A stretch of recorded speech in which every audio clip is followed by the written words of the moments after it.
Nakumpirma mo ba ito na nakita mo sina dating Presidente Duterte at kasalukuyang VP, dating Mayor Sara Duterte, dun sa Glory Mountain? Yes po, Madam Chair. Nakikita ko po sila sa Glory Mountain.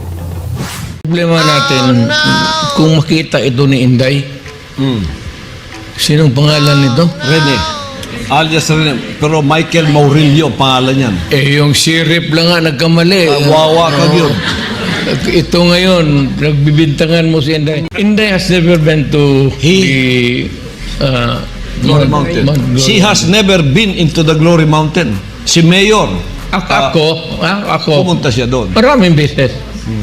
Maraming beses. Aplenty.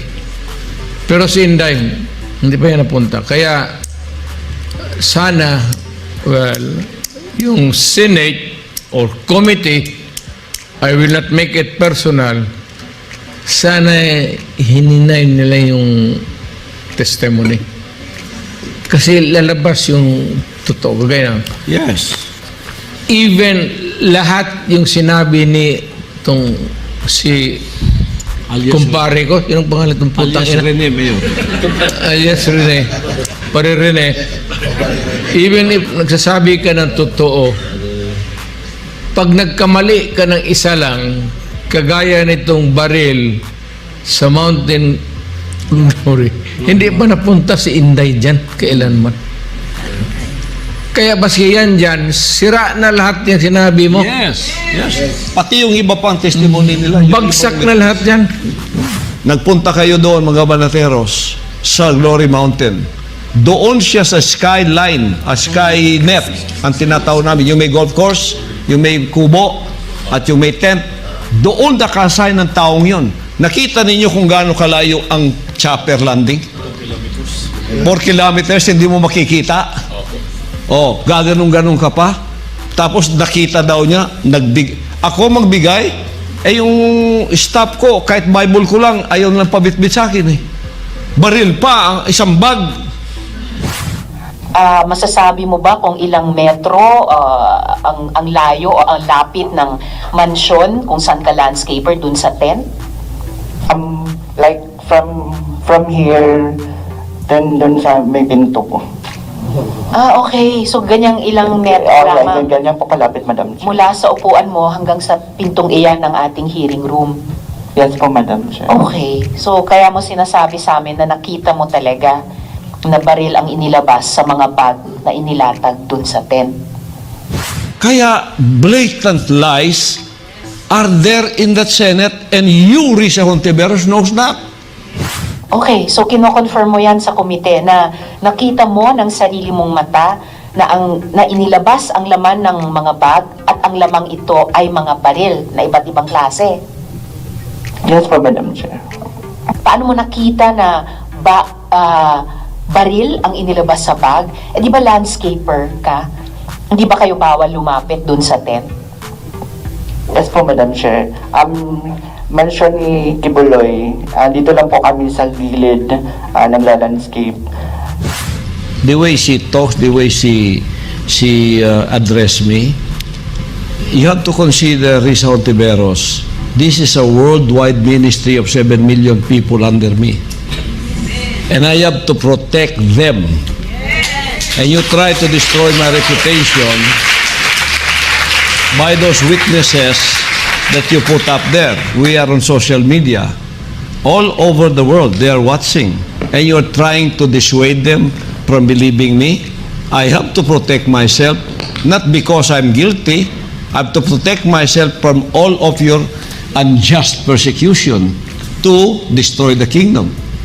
Yung mga inaakusan mong yan, policy ng kingdom dito, no one is ever forced to do anything against their will. May pulis dyan sa tabi ng aking ng wall ng kingdom. Walking distance. Merong pulis dyan na detachment. The kingdom citizens here, all of them, can walk by and go to the police if there is something that they don't like here. Like a crime that happened. Tulad itong isang witness niya. 2012 dumating daw dito. I can voice out now because I'm not in Senate. nakikinig lang ako. Ni-rape ko daw after 3 days dumating siya dito. And she stayed 8 years. Going back and forth to Ukraine. And we traveled all over the world. She's singing in the choir. She's very happy. And she brought her parents here. And pinakilala ako. Tinreat ko siya dito as a family. And she went back and forth. Wala naman nag-report doon sa Ukraine o dito. O, tulad nung unang alias Amanda. Ni-rape din. O, nung nagdemanda siya after 5 years, ginugan namin ang lahat police stations dito sa Davao. No one by that name ever reported a crime of rape. Ginalugad namin ang lahat ng mga ospital. No one in that name ever was medically examined that she was raped. Puro gawa-gawa lahat ang ginawa nila because they want to put us down here, lalo na yung umalis dito. Those are the author of all of these accusations. Pareha sa Amerika, pareha din dito. Kasi hindi nila nangyari doon eh. Ngayon, dinila nila dito. Nagtatawagan yan eh. Nagtatawagan yan. Tinatawagan nila mga members namin, yung mga makakaya pa nilang tawagan. But, hindi kayo magsilbi. Kasi, ang membership, alam nila ang buhay natin dito. Here, pinilit ka against your will. Pag sinabi mo, I want to go out of the ministry. I want to be released from the ministry. Right away, you can go to the HRD. You face the lawyer to release you there. Bigyan ka ng release paper. Yung alias Rene, nag-akusa kay Mayor at sa akin at si Inday Sara, binigyan ko kayo ng copy. Documented lahat ng workers dito. Document 101 yan. I can tour you into the office. There, administration building namin. Every worker yan, meron document yan. Bawat isa pag pumasok dito. Whether good or bad ang ginawa mo, nakalista lahat yan. Hindi ka makapagkaila. Kaya binigay ko yung record ng alias Rene na yan, Michael Maurilio. Isa-isa sa inyo, meron kayong envelope. Meron kayong folder. Paano yan? May mga procedure yan, may mga proseso.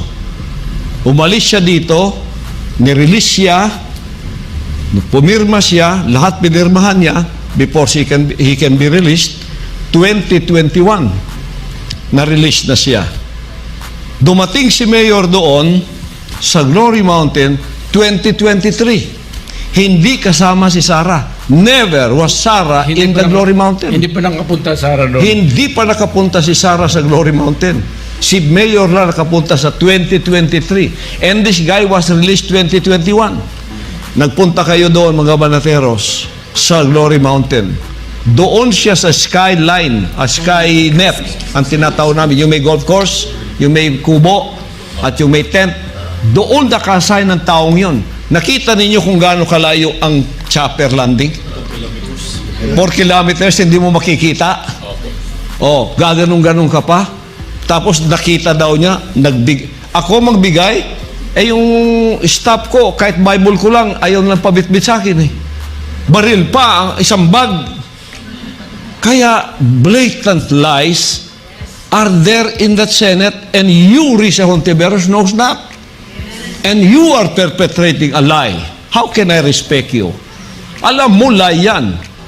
Nagtatawanan pa nga kayo doon sa likod ng kwarto ninyong yan bago kayo dumating doon sa harap eh.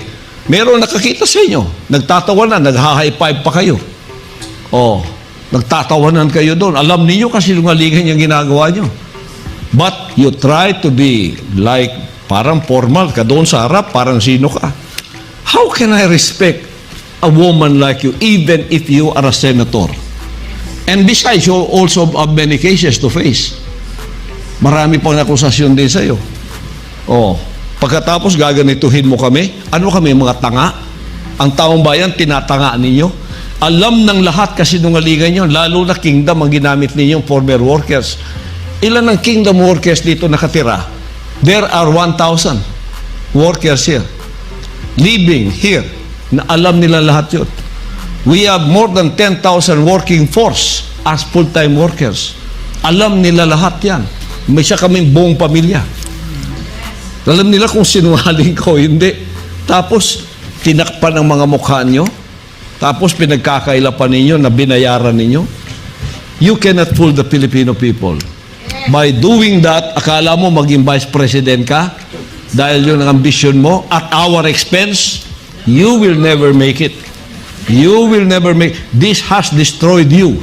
It did not destroy me or the kingdom. It strengthened us more.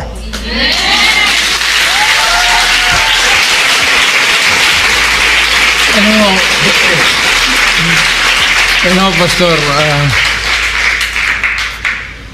given lahat yan, yung sinasabi itong, alam mo yung, ang problema natin, kung makita ito ni Inday, sinong pangalan nito? Rene. Alias Rene. Pero Michael Maurilio pangalan yan. Yung sheriff lang nga nagkamali. Wawa ka yun. Ito ngayon, nagbibintangan mo si Inday. Inday has never been to the Glory Mountain. She has never been into the Glory Mountain. Si Mayor. Ako, Pumunta siya doon. maraming beses. Maraming beses. Aplenty. Pero si Inday, hindi pa yan napunta. Kaya, sana, yung Senate or committee, I will not make it personal, sana hininay nila yung testimony. Kasi lalabas yung totoo. Kagaya Yes. even lahat yung sinabi ni tong si Alias kumpare ko, sinong pangalan itong putang Alias ina? Rene, Mayor. Alias Rene. Pare Rene.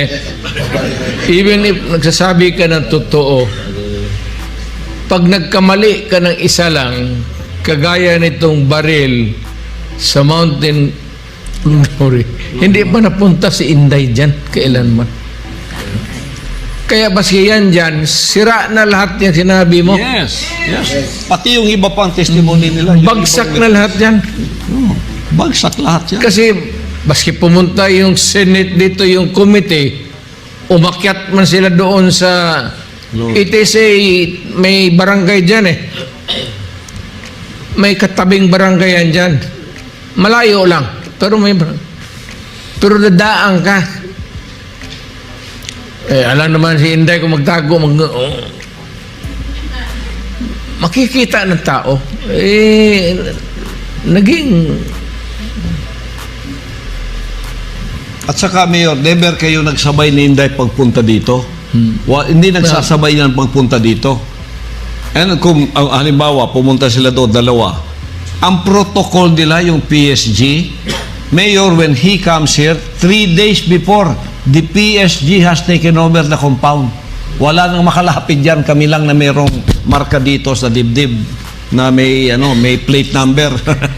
Ano yung ang tawag dito? Noon yun. But Oh. ngayon, lahat ng magaganda, pasok. Pasok kayo at may sakyan ako. Lalabas tayo sa compound. Huwag dito. No.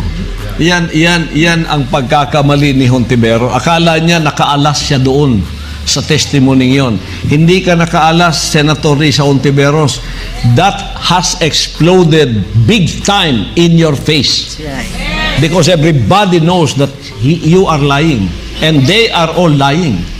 Yung lahat ng witnesses mo galing pa dito, they are all liars. Oh, kayon, ano pa yung mukha mo? Tapos tatawag-tawagin mo ako dyan? Oh, invoking your power. Oh, sinabi nga ni Mayor, we cannot dispute with that. But you are using that to abuse someone like me. You're not using it to help the government. You are using it to abuse people in your power.